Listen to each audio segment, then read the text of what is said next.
Hai guys, bersama aku lagi Faiz Zanal. So ini dia OnePlus 10T yang baru saja dilancarkan. So aku akan ceritakan maklumat yang korang perlu tahu, apakah kekurangan dan juga kelebihan yang OnePlus lakukan pada model kali ini, dan first impression aku terhadap rekaan OnePlus 10T yang terbaru. Tak baru sangat tapi ada perubahan yang OnePlus lakukan kalau nak bandingkan dengan OnePlus 10 Pro, walaupun nampak lebih kurang saja. Okay, let's go. Aku akan tunjukkan apakah yang pihak OnePlus Malaysia bagi dalam kotak ni. So ini device tu sendiri, OnePlus 10T 5G, dan actually dekat bahagian bawah ni kalau tarik, smooth gila babe. Dia ada bagi dua casing. Yang ni casing sandstone. So basically dia punya feels ataupun texture lebih kurang macam sandstone yang kita pernah rasa dekat OnePlus One awal-awal dulu. Yang ni adalah Glacier Matte Case. So tak selaku dia punya texture pun lebih kurang je macam sandstone. So ini dia OnePlus 10T, dan aku tak pasti dekat pasaran Malaysia berapa jenis varian yang akan masuk, tapi aku pasti varian dekat aku ni adalah 16GB RAM dan juga 256GB storage. Dekat bahagian dalam kotak ni hanya akan dapat manual book dan juga dapat sekali stiker OnePlus yang berwarna hitam dan juga ada stiker warna merah. So that's all, tak ada sebarang casing extra yang dibagi dalam kotak yang berisikan manual books. Seterusnya ada OnePlus 10T yang berwarna jet green. So dia ada dua pilihan warna saja. Yang ni jet green, satu lagi adalah moonstone black. So itu texture adalah macam sandstone sikit. So memang cantik juga warna hitam tu sebenarnya, tapi yang ni kali dia lebih outstanding lah. Pada bahagian bawah yang terakhir ni korang akan dapat plug pengecasan dengan kuasa 160W. So memang sangat-sangat besar guys fast charging yang OnePlus bagi pada OnePlus 10T. Basically OnePlus 10T menyokong fast charging sehingga 150W, dan ini bukannya smartphone pertama yang ada fast charging setinggi itu. Aku rasa ini adalah smartphone yang kedua ataupun ketiga lebih kurang macam tu. Tapi untuk sebuah phone flagship, mungkin inilah yang pertama, ataupun untuk phone OnePlus, this is one of the first yang ada fast charging setinggi itu. Dan diorang bagi extra 10W lagi pada pengecasan ni, iaitu 160W dengan 3 pin. Korang boleh pakai dekat Malaysia, of course sebab ni Malaysia punya unit, dan dapat kabel jenis USB-C to USB-C berwarna merah ni. Dia punya color tu. So jet green ni aku difahamkan dia menggunakan coating ala-ala macam seramik. Bila aku pegang betul-betul dia punya back panel ni ala-ala macam coating yang digunakan pada Oppo Find X5 Pro yang terbaru tu. So basically dia punya konsep lebih kurang, cuma yang tu aku tak sure material apa, tapi yang ni adalah Corning Gorilla Glass 5 pada bahagian belakang. Untuk frame dia menggunakan aluminium, dan juga untuk skrin depan adalah Corning Gorilla Glass 5 juga. Dan something yang hilang dengan OnePlus 10T adalah alert slider yang very iconic untuk smartphone OnePlus sebelum ni. So untuk OnePlus 10T yang ni tak ada alert slider. So buat korang yang memang menggunakan alert slider, mungkin ia satu kekecewaan sedikit. Even untuk aku pun, aku a bit turn off lah, sebab benda tu memang aku gunakan pada phone OnePlus sebelum ni. So bila tak ada pada smartphone ni, aku rasa macam kenapa diorang buang benda tu? Aku macam questioning jugalah kan. Tapi aku tak tahu apa dia exact reason diorang kenapa diorang buang benda tu. Tapi aku hopefully hanya untuk model ni sajalah diorang tak bagi. Untuk next model aku hopefully OnePlus bagi, ataupun mungkin kita dah tak nampak dah alert slider pada next OnePlus punya smartphone. Mengenai rekaan yang daripada OnePlus 10T, dia memang sinonim macam rekaan yang digunakan pada OnePlus 10 Pro, iaitu menggunakan bonggol kamera yang berkotak dekat bahagian kanan ni. Dan basically walaupun nampak macam sama, tapi sebenarnya berbeza, sebab untuk dia punya shape tu ada beza sikit, dan untuk dia punya bahagian surface ataupun material, dia sekali dengan back panel. So korang akan rasa feels yang very sleek lah dekat bahagian bonggol kamera, sebab dia bergabung terus dengan bahagian back panel. Dan dia menggunakan material kaca juga, cuma dia ubah warna hitam saja dan dinaikkan bonggol kamera tu. Dan tak ada chop Hasselblad, manakan tak ada kolaborasi dengan Hasselblad untuk model kali ni. Dan kedudukan untuk flashlight dia pun berbeza. So kalau sebelum ni OnePlus 10 Pro pada bahagian bawah, yang kali ni dia ubah kepada bahagian atas untuk membezakan model 10 Pro dan juga model 10T. Yang lain tak ada beza sangat. Untuk warna hijau ni memang hijau kepada pastel color, yang untuk 10 Pro hijau dia nampak lebih gelap sedikit. So itu perbezaan yang ketara juga dari segi warna, walaupun warna hijau yang sama. Bagi aku feels pegang untuk OnePlus 10T memang rasa sangat selesa dan juga tak tajam, memandangkan dia menggunakan konsep rekaan yang curve dekat bahagian back panel. Dan actually untuk model ni adalah flat display, bukannya curve display macam OnePlus 10 Pro. So itu perbezaan yang ketara juga actually.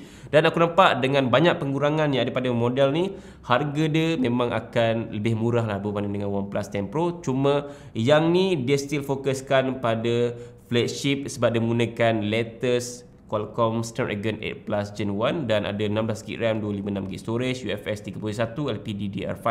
So basically dari segi performance wise, aku jangkakan memang top notch untuk sebuah phone flagship daripada Android sendiri ataupun daripada OnePlus sendiri. Dan in terms of gaming, social media, kerja sebagainya, aku rasa tak ada isu yang besar pada smartphone ni. Cuma aku nak test ni macam mana dia punya Oxygen OS yang terbaru 12.1 dan juga berdasarkan Android 12. Sebab yang model kali ni dia punya UI tu memang ala-ala macam ColorOS sikit lah. Kalau korang yang dah biasa gunakan OnePlus sebelum ni ataupun yang sekarang ataupun dah pernah gunakan phone Oppo, mungkin korang faham lah apa yang aku maksudkan. Bagi aku, walaupun OnePlus menggunakan UI ala-ala macam ColorOS, tapi dia still memberikan smoothness dan juga responsiveness yang memang sangat memuaskan untuk kita nak gunakan dia punya screen dan juga dia punya software.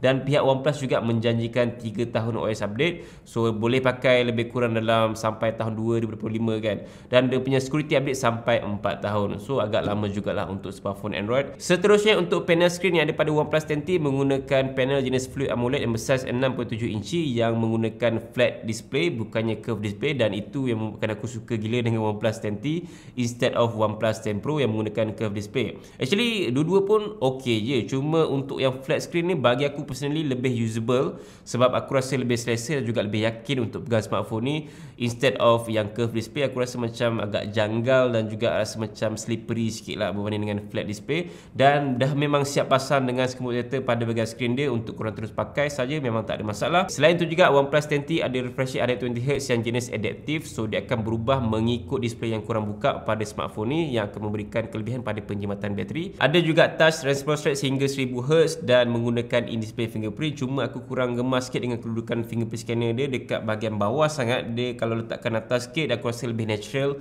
untuk ibu jari kita nak unlock, so ni kena letak effort yang lebih untuk nak pergi ke bahagian bawah ni lah. So mungkin kalau kerap gunakan tu ibu jari korang ni akan rasa sakit ataupun cramp sikit. So itu antara benda yang aku notice. But yeah, of course laju dia punya in-display fingerprint dia tak rasa ada delay. Dan aku suka dengan dia punya smoothness transition untuk wallpaper ni. Korang boleh nampak kat sini kalau kita tak unlock lagi dia akan menunjukkan batu kat situ. So kalau kita unlock, batu tu akan pecah. Nice gila kan? Dan kalau korang tengok dia punya bezel screen display memang nampak balance every angle, tak lebih bawah, tak lebih atas, so semua nampak sekata. Dan ini adalah salah satu kepuasan untuk kita nak layan movie ataupun nak main game dekat OnePlus 10T. Seperti yang aku mention pada awal video tadi bahawa smartphone ni menyokong fast charging sehingga 150W Super VOOC, dan mungkin korang persoalkan lah sama ada benda tu akan membuatkan bateri dia kembung, cepat rosak ataupun fast charging tu boleh panas dan sebagainya. Untuk menjawab persoalan tu, aku tak boleh nak jawab sekarang memandangkan aku baru saja buka dan juga bagi first impression aku pada OnePlus 10T.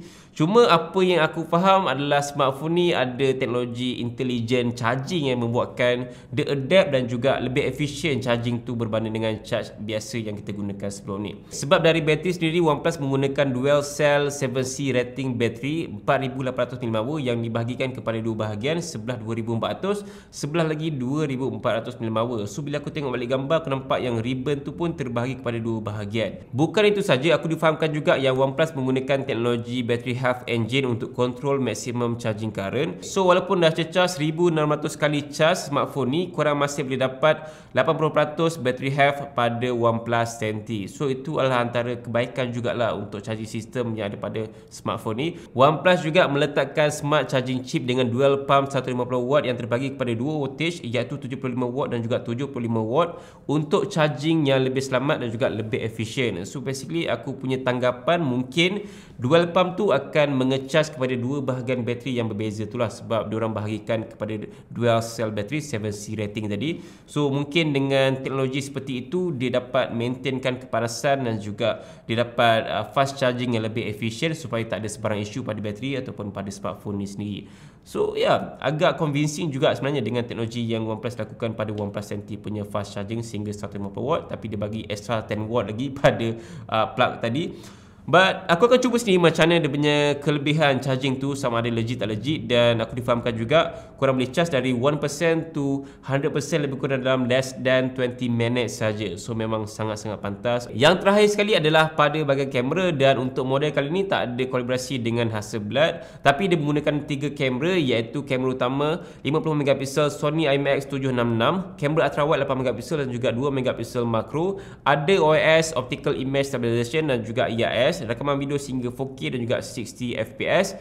Untuk selfie kamera dia adalah 16MP, dan walaupun dia adalah sebuah phone flagship, tapi aku tak pasti kenapa OnePlus tak enable 8K 24 ataupun 30fps pada model ni. So mungkin benda tu macam tak penting ataupun ada extra costing lah pada OnePlus 10T, membuatkan harga dia mungkin akan lebih sedikit berbanding dengan harga yang dijual sekarang ni.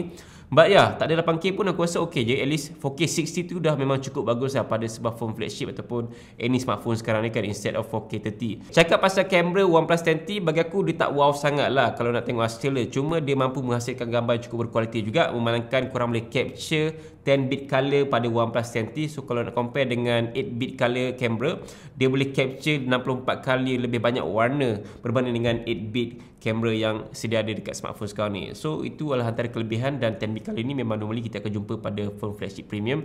Dan the latest one tak silap aku Oppo Find X5 Pro, dan ada lagi a few model smartphone yang menggunakan 10-bit color punya capture kamera. Untuk features night mode, dia menggunakan Nightscape 2.0 dengan 10-bit color, dan dia ada Super HDR untuk dapatkan gambar yang lebih vibrant dan juga nampak lebih sharp. So ini adalah antara hasil gambar yang aku dah ambil menggunakan OnePlus 10T. Korang boleh nilaikan sendiri macam mana hasil gambar daripada kamera OnePlus 10T, dan tanpa sebarang kolaborasi dengan Hasselblad.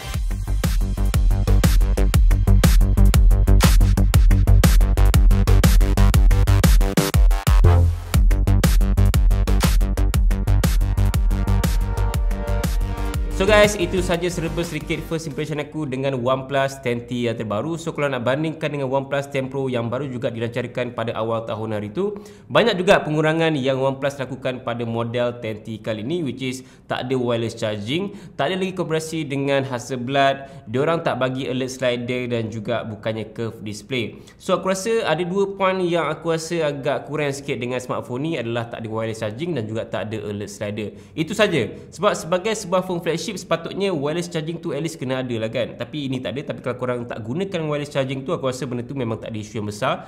Dan di sebalik pengurangan tu semua, actually ada jugalah penaik-tarafan yang kita akan dapat kalau nak compare tu OnePlus 10 Pro. Korang dapat chip terbaru pada Qualcomm Snapdragon 8 Plus Gen 1 dan juga fast charging Super BOOC up to 150 watts. So memang sangat-sangat pantas, yang tak ada pada phone OnePlus yang lain. Dan of course masih ada sentuhan premium design dan juga feels pada OnePlus 10T. So still ada kelebihan dan juga still ada kekurangan yang korang kena consider balik, sama ada kekurangan tu korang boleh terima ataupun tidak. Dan disebalik oleh OnePlus 10T, ada juga smartphone OnePlus yang lain yang korang boleh cuba sendiri untuk harga yang lebih murah. OnePlus Nord 2T yang baru juga dilancarkan di pasaran Malaysia pada tahun ni. OnePlus Nord 2T ada spesifikasi yang cukup mantap juga untuk sebuah phone mid-range premium dengan harga sekitar RM2,000. So korang dapat chip MediaTek 1300 5G, 3 kamera 50MP Sony IMX766, bateri yang cukup besar, ada fast charging 80W lagi. So aku rasa sentuhan premium pun still ada pada OnePlus Nord 2T. Harga dia lebih murah sedikit, iaitu sekitar RM2,000. Tapi kalau korang rasa yang korang tak ada bajet tinggi sangat tapi still nak beli phone OnePlus yang terbaru, korang boleh consider untuk dapatkan OnePlus Nord CE2 Lite. Nama agak panjang, tapi yang tu harga dia sekitar RM1,100 ke RM1,200. Korang boleh dapatkan di pasaran Malaysia sekarang ni. Itu adalah antara alternatif phone OnePlus yang terbaru dan yang murah berbanding dengan OnePlus Nord 2T ataupun OnePlus 10T. Aku rasa aku boleh pakai lama lah OnePlus 10T ni instead of phone yang lain, sebab yes, dia menggunakan flat screen and Full AMOLED 67 inci yang dah just nice bagi aku, refresh rate yang tinggi, bateri yang cukup besar, yang paling penting sekali ada fast charging 150W and chip terbaru lagi. So at least dalam masa 2 tahun ni selesa lagi lah nak pakai Snapdragon 8 Plus Gen 1. So korang boleh kongsikan pendapat korang dekat komen tentang OnePlus 10T yang terbaru. Apa korang rasa dengan smartphone ni? Padu ke tak padu? So guys, terima kasih kerana menonton video ni sampai habis, dan sampai berjumpa lagi lain video. Assalamualaikum. Bye. So OnePlus 10T ni dia punya back panel memang tinggalkan kesan cat jari yang sangat-sangat ketara. And basically ini adalah case Glacier Matte Grey dan ini adalah Sandstone case. Tekstur dia adalah jenis kesat dan memang sangat-sangat sedap untuk nak dipegang dan juga digosok. Satu lagi pun sama juga actually tekstur dia. Cuma warna yang berbeza dan juga ini ada 2 layer warna yang berbeza juga, merah dan juga warna light grey macam tu. So kalau aku padankan dengan OnePlus 10T ni, yang ni full cover tau. So that's why aku rasa lebih secure untuk gunakan yang sandstone black ni. Untuk yang Glacier ni dia tak full cover. Dia cover atas bawah je, tapi ni dia kosong kan. But still sedap, ada texture yang berbeza dekat bahagian lubang ni kan. So yeah, itu saja untuk video kali ni guys. Cantik ke sini. Aku tak sure kalau korang dapat sekali masa beli ataupun maybe diorang bagi free gift ke apa kan. But yeah, aku prefer untuk pakai yang ni lah sebab full cover. But this is a better looking.